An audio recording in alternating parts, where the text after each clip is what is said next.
Na-recover ng pulisya ang tinatayang 500,000 pisong halaga ng abandonadong smuggled rice sa Tawi-Tawi. Patrolwoman Flora May Azares sa balita.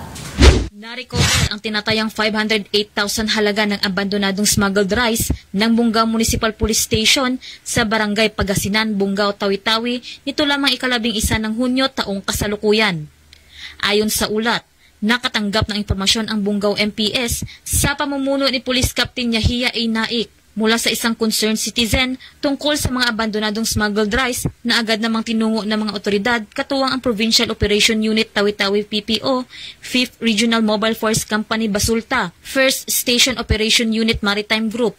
Na-recover ng mga otoridad ang 400 na sako na abandonadong smuggled rice na tinatayang nagkakalagang 508,000 pesos at kasalukuyang nasa kustudiya ng Bungaw MPS para sa dokumentasyon bago i-turn over sa Bureau of Custom para sa tamang disposisyon.